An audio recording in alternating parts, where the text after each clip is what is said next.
Spécialité physique-chimie, classe de terminale, chapitre 9, électrolyse, exercice.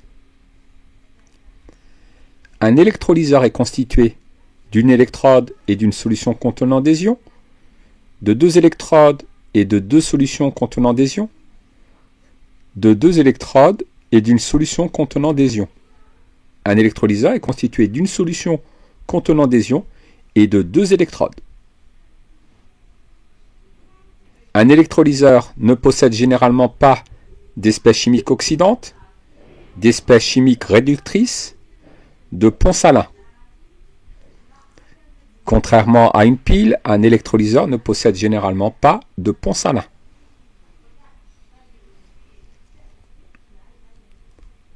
Dans un électrolyseur, la transformation est modélisée par une réaction d'oxydoréduction, acide-base, de combustion. Dans un électrolyseur, la transformation est modélisée par une réaction d'oxydoréduction, c'est-à-dire d'une transformation faisant intervenir un échange d'électrons entre l'oxydant d'un couple et le réducteur d'un autre couple. Dans un électrolyseur, les porteurs de charge qui se déplacent dans le bain électrolytique sont des atomes, des électrons, des ions. Dans un électrolyseur, les porteurs de charge qui se déplacent dans un bain électrolytique sont des ions. Les électrons, eux, se déplacent dans les parties métalliques. À l'électrode d'un électrolyseur relié au pôle positif du générateur extérieur a lieu une réaction correspondant à une perte d'un ou plusieurs électrons, d'un gain d'un ou de plusieurs électrons, d'un gain d'un ou de plusieurs protons. Un électrolyseur fait intervenir une transformation d'oxydoréduction, c'est-à-dire une transformation faisant intervenir un échange d'électrons. Donc la réponse 3 est à rejeter.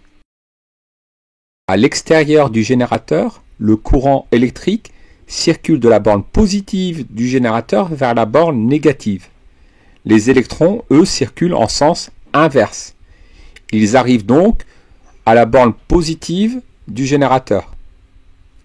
Les électrons quittent donc l'électrode reliée au pôle positif du générateur. Il y a donc une perte d'un ou de plusieurs électrons. Au cours d'une électrolyse, la quantité de matière d'une espèce chimique formée ne dépend pas de la durée de l'électrolyse, l'intensité du courant électrique délivré par le générateur extérieur, la quantité initiale de cette espèce. Au cours d'une électrolyse, la quantité de matière d'une espèce chimique formée ne dépend pas de la quantité initiale de cette espèce. La quantité d'électrons échangés au cours d'une électrolyse est d'autant plus élevée que le courant électrique est faible, la durée de l'électrolyse est faible, la quantité d'espèces consommée est élevée. La quantité d'électrons échangés au cours d'une électrolyse est d'autant plus élevée que le courant électrique est élevé, que la durée de l'électrolyse est élevée et que la quantité d'espèces consommée est élevée. La réponse correcte était donc la réponse 3. Le dihydrogène permet de stocker de l'énergie sous forme électrique, chimique, mécanique. Le dihydrogène permet de stocker de l'énergie sous forme chimique. Exercice numéro 1. Lors de l'électrolyse de l'eau de mer, les équations de réaction électrochimique sont les suivantes.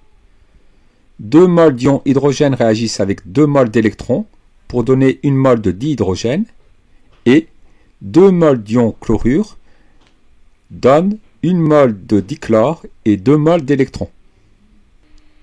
Montrez que les gaz sont formés en même quantité. D'après les nombres stoichiométriques de la première demi-équation, lorsque 2 moles d'électrons sont échangés, 1 mole de dihydrogène est formé. Donc, la quantité d'électrons échangés est égale à 2 fois la quantité de dihydrogène formée. D'après la deuxième demi-équation, lorsque 2 moles d'électrons sont échangés, 1 mole de dichlore est formé. Donc, la quantité d'électrons échangés est égale à 2 fois la quantité de dichlore formée. nous avons deux expressions de la quantité d'électrons échangés. Ces deux expressions sont alors égales. On en déduit que la quantité de dihydrogène formée est égale à la quantité de dichlore formé. Le dihydrogène et le dichlore sont formés dans les mêmes quantités. Exercice numéro 2. Afin de recouvrir une pièce métallique de nickel, la pièce à nickeler, plongée dans un bain contenant des ions Ni2+, est reliée à la borne négative du générateur. Montrez que le branchement est correct. Faisons un schéma. Représentons le générateur relié à l'objet métallique à recouvrir et à une autre électrode. L'objet métallique à recouvrir et la deuxième électrode sont plongés dans un bain contenant des ions nickel. L'objet métallique à recouvrir est relié à la borne négative du générateur. Le courant circule à l'extérieur du générateur de la borne positive vers la borne négative. Les électrons, eux, circulent en sens inverse du courant. Les électrons arrivent sur l'objet métallique à recouvrir. L'objet métallique à recouvrir est donc le siège d'une réduction. La réduction s'écrit 1 mol d'ion nickel reçoit 2 mols d'électrons pour donner 1 mol de nickel métallique. Il y a bien donc formation de nickel métallique sur l'objet métallique à recouvrir.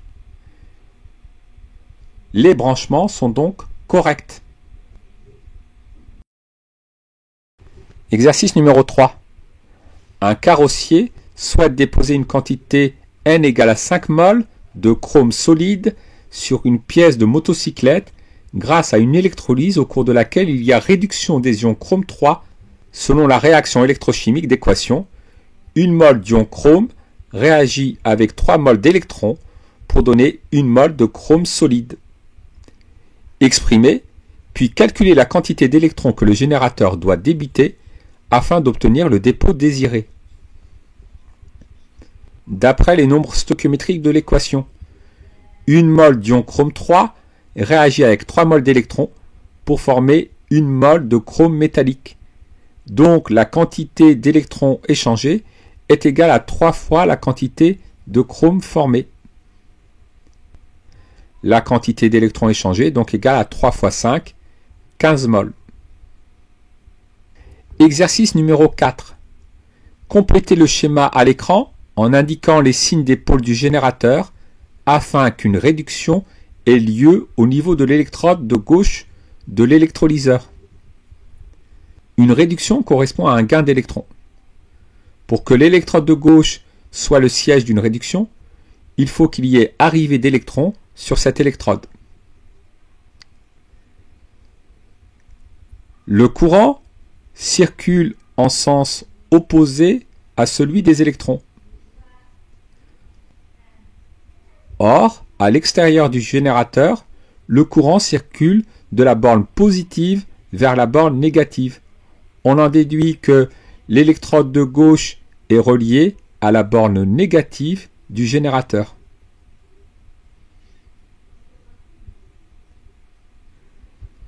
Exercice numéro 5. L'électrolyse d'une solution de chlorure d'étain est réalisée à l'aide du montage à l'écran. Un dégagement gazeux a lieu sur l'électrode de gauche, identifié grâce à sa couleur verte comme étant du dichlore. Interprétez cette observation en écrivant l'équation de la réaction électrochimique ayant lieu à cette électrode. Nous avons des ions chlorure en solution. Comme du dichlore se forme à l'électrode de gauche, la demi-équation électronique est celle de la transformation des ions chlorure en dichlore. Ajustons l'élément chlore en rajoutant le nombre stoichiométrique 2 devant l'ion chlorure, puis vérifions la conservation de la charge électrique en rajoutant 2 électrons du côté des produits. La transformation ayant lieu à l'électrode de gauche est l'oxydation suivante.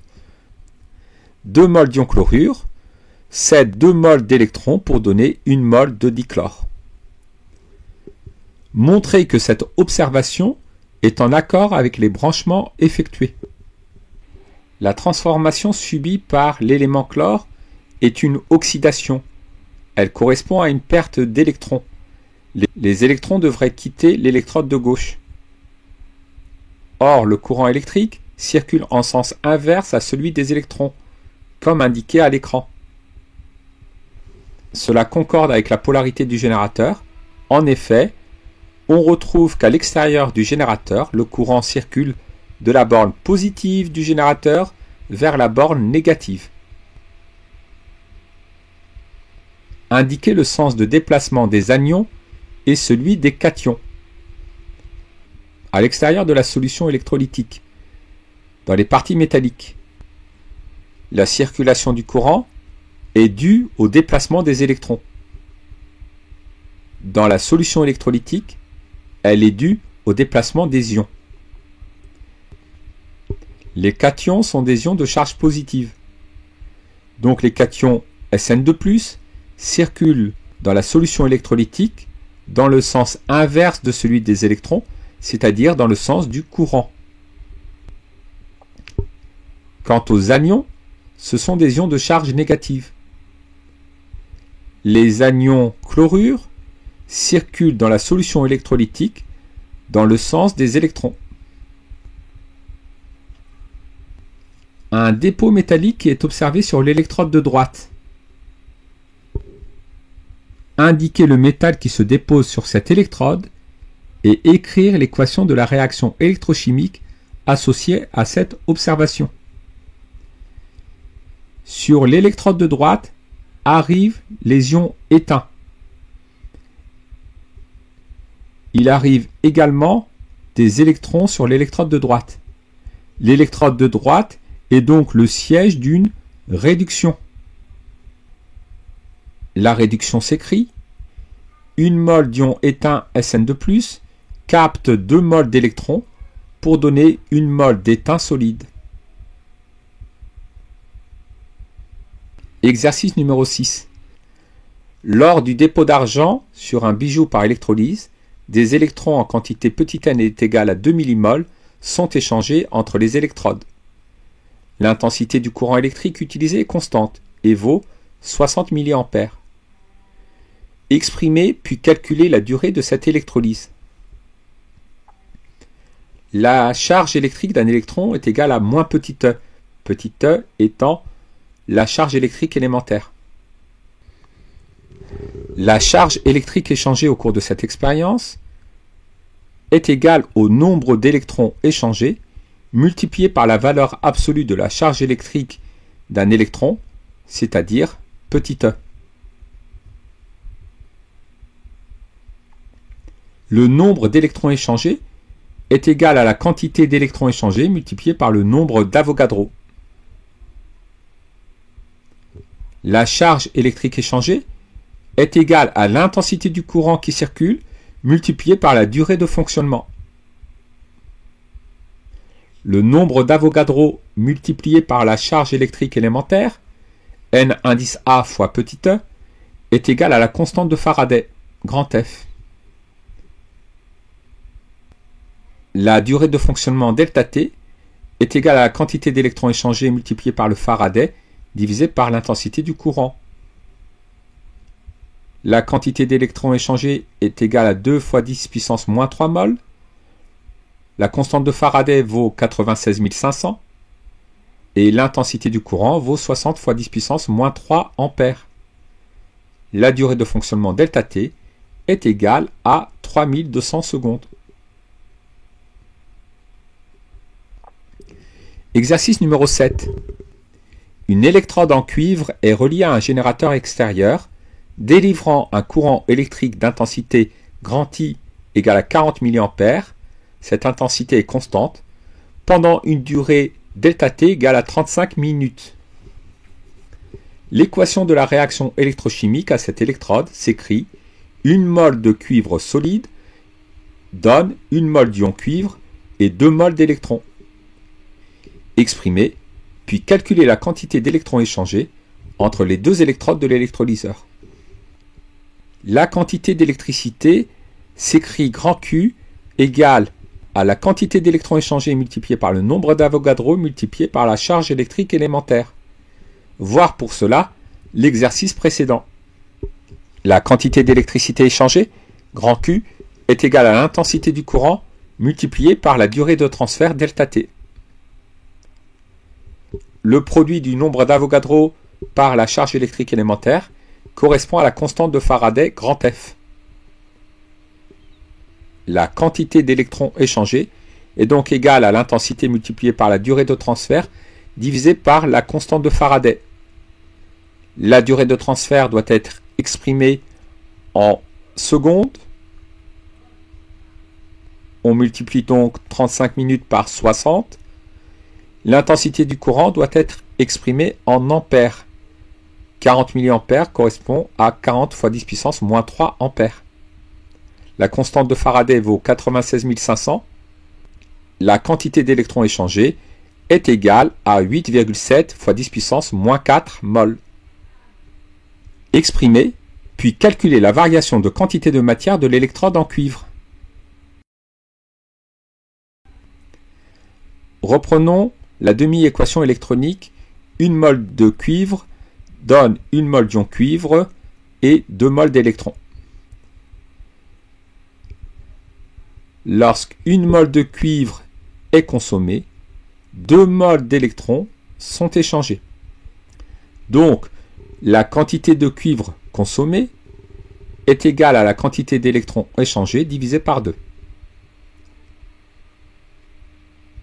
La quantité de cuivre consommée est égale à 8,7 multiplié par 10 puissance moins 4 divisé par 2, c'est-à-dire 4,3 fois 10 puissance moins 3 mol. Exercice numéro 8. Une solution aqueuse d'acide sulfurique est introduite dans un électrolyseur à électrode inattaquable en platine. On donne les couples oxydant-réducteur ion hydrogène dihydrogène, peroxodisulfate sulfate, dioxygène eau. Dressez la liste de toutes les espèces chimiques présentes en solution avant de débuter l'électrolyse. Comme il s'agit d'une solution aqueuse, il y a des molécules d'eau H2O. Et comme c'est une solution aqueuse d'acide sulfurique, il y a des ions hydrogène et des ions sulfate. Écrire les équations des réactions électrochimiques susceptibles de se produire sur chacune des électrodes. Sur la cathode va se produire une réduction. Or, parmi les espèces chimiques initialement présentes, les ions hydrogène, les ions sulfate et l'eau, la seule espèce capable d'être réduite est l'ion hydrogène. L'ion hydrogène va être réduit en dihydrogène H2. Vérifions la conservation de l'élément hydrogène. Pour cela, nous allons rajouter un nombre stoichiométrique 2 devant l'ion hydrogène H+. Vérifions maintenant la conservation de la charge électrique. À gauche, il y a 2 charges positives, à droite, aucune charge. Nous allons donc rajouter 2 électrons à gauche. Sur l'anode va se produire une oxydation. Les ions sulfate sont susceptibles de s'oxyder en ion peroxodisulfate. Vérifions la conservation de l'élément soufre. À gauche, il n'y a qu'un atome de soufre, à droite, il y en a 2. Nous allons donc rajouter devant la formule de l'ion sulfate le nombre stoichiométrique 2. Vérifions la conservation de l'élément oxygène. À gauche, nous avons 2 fois 4, 8 atomes d'oxygène. À droite, nous avons 8 atomes d'oxygène. L'élément oxygène est conservé. Passons à la conservation de la charge électrique. À gauche, nous avons 2 fois 2, 4 charges négatives. À droite, 2 charges négatives. Nous allons donc rajouter 2 électrons à droite. L'autre espèce capable de s'oxyder est l'eau. L'eau peut s'oxyder en dioxygène. Commençons par vérifier la conservation de l'élément oxygène. À gauche, nous avons un atome d'oxygène. À droite, nous en avons deux. Nous allons rajouter une molécule d'eau à gauche. Pour cela, ajoutons le nombre stoichiométrique 2 devant la formule de l'eau. Passons à la vérification de la conservation de l'élément hydrogène. À gauche, nous avons 4 atomes d'hydrogène, à droite, aucun. Nous allons donc devoir rajouter 4 ions hydrogène H+, à droite. Enfin, vérifions la conservation de la charge électrique.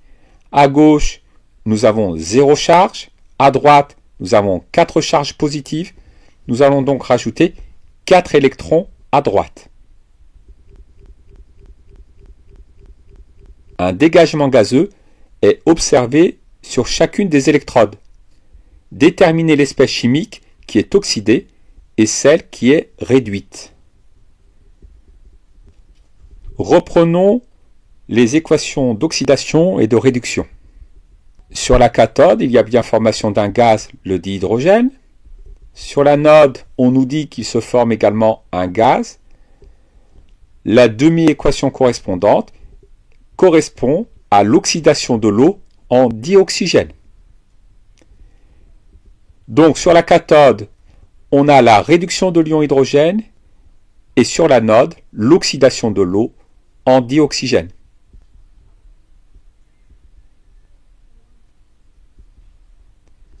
Écrire l'équation de la réaction modélisant cette électrolyse. Reprenons les demi-équations d'oxydation et de réduction. Les électrons cédés par les molécules d'eau sont captés par les ions hydrogène. Le nombre d'électrons échangés dans chaque demi-équation doit être le même. Nous allons donc multiplier la première demi-équation par 2 et la seconde par 1. Additionnons membre à membre les deux demi-équations. Nous obtenons que 4 moles d'ion hydrogène réagissent avec 2 moles de molécules d'eau pour donner 2 moles de dihydrogène, 1 mol de dioxygène et 4 moles d'ion hydrogène. Les ions hydrogène apparaissent du côté des réactifs et du côté des produits. Nous pouvons simplifier. Nous obtenons l'équation suivante. 2 moles d'eau réagissent pour donner 2 moles de dihydrogène et 1 mol de dioxygène. Exercice numéro 9. Lors de l'électrolyse de l'aluminium, les réactions électrochimiques modélisant les transformations aux électrodes ont les équations suivantes. 3 moles d'eau réagissent avec 2 moles d'aluminium métallique pour donner 1 mol d'alumine, 6 moles d'ion hydrogène et 6 moles d'électrons. 2 moles d'ion hydrogène captent 2 moles d'électrons pour donner 1 mol de dihydrogène. Exprimez puis calculez la quantité d'électrons échangés entre les électrodes lorsqu'un échantillon d'oxyde d'aluminium est formé en quantité égale à 0,30 mol. D'après l'équation d'oxydation, lorsqu'une mol d'oxyde d'aluminium est formée, 6 mols d'électrons sont échangés. On en déduit que la quantité d'oxyde d'aluminium formée sur 1 est égale à la quantité d'électrons échangés sur 6. La quantité d'électrons échangés est donc égale à 6 fois la quantité d'oxyde d'aluminium formée. La quantité d'électrons échangés est donc égale à 6 fois 0,3, c'est-à-dire 1,8 mol. Exprimez puis calculez la quantité d'aluminium consommée correspondante. Toujours d'après la même demi-équation. Lorsque 2 mols d'aluminium sont consommés, 1 mol d'oxyde d'aluminium est formé. On en déduit que la quantité d'aluminium consommée divisée par 2 est égale à la quantité d'oxyde d'aluminium formé divisée par 1. On en déduit que la quantité d'aluminium consommée est égale à 2 fois la quantité d'oxyde d'aluminium formé, c'est-à-dire 2 fois 0,30. La quantité d'aluminium consommée est de 0,60 mol. Exercice numéro 10. Une bague est recouverte d'or par électrolyse en la plongeant dans une solution contenant l'ion or 3, AU3+, en quantité suffisante. La masse d'or ainsi déposée vaut petit m égale à 3 mg. Le courant électrique imposé par le générateur a une intensité constante, grand I, de 60 mA. On rappelle le couple oxydant-réducteur de l'or, ion or AU3+, or métallique AU. La masse molaire de l'or est de 197 g par mol. Expliquez à quel pôle du générateur extérieur la bague doit être reliée. Schématisons la situation. Nous avons un générateur, deux électrodes dont l'une est constituée de la bague à recouvrir. Ces deux électrodes plongent dans un bain contenant des ions or AU3+. Afin qu'il y ait dépôt d'or métallique sur la bague, on doit observer au niveau de la bague la réduction des ions or AU3+ en or métallique AU. AU3+ plus 3 électrons donne AU. Il doit donc y avoir une arrivée d'électrons au niveau de la bague.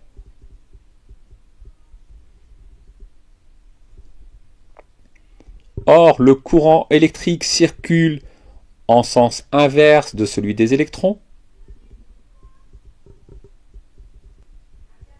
Le courant électrique circule à l'extérieur du générateur de la borne positive vers la borne négative. Donc la bague à recouvrir doit être reliée à la borne négative du générateur.